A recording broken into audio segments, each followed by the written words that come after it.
Hello friends, आप लोग कैसे हैं? उम्मीद करते हैं आप लोग ठीक होंगे, आप लोग हेल्दी होंगे। फिर से क्वेश्चन किया गया है थर्मल पॉल्यूशन के बारे में कि थर्मल पॉल्यूशन क्या होता है। तो थर्मल पॉल्यूशन जो होता है वो टेम्परेचर से रिलेटेड होता है।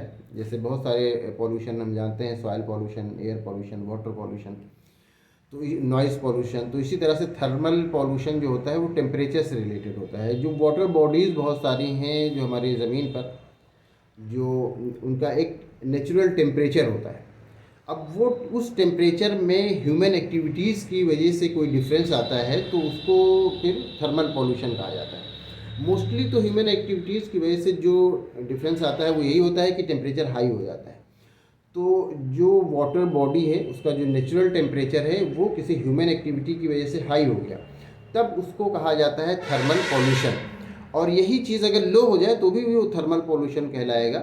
अगर उसका जो नेचुरल टेम्परेचर है वो ना रह करके हाई होता है या लो होता है, दोनों ही कंडीशन में उसे थर्मल पॉल्यूशन कहते हैं। लेकिन मोस्टली यही होता है कि उसका टेम्परेचर हाई होता है, किसी भी ह्यूमन एक्टिविटी की वजह से ऐसा हो सकता है, तब उसको थर्मल पॉल्यूशन कहा जाता है।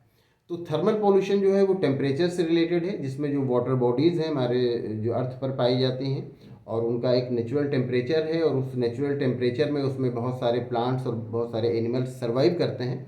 लेकिन जब उसका टेम्परेचर इस तरह से हो जाएगा कि बहुत हाई हो जाएगा तो जाहिर सी बात है कि उसमें बहुत सारे प्लांट्स या बहुत सारे एनिमल्स हैं जो सर्वाइव नहीं कर पाएंगे, या बहुत लो हो जाएगा तो भी इस तरह से उनका सर्वाइवल मुश्किल हो जाएगा।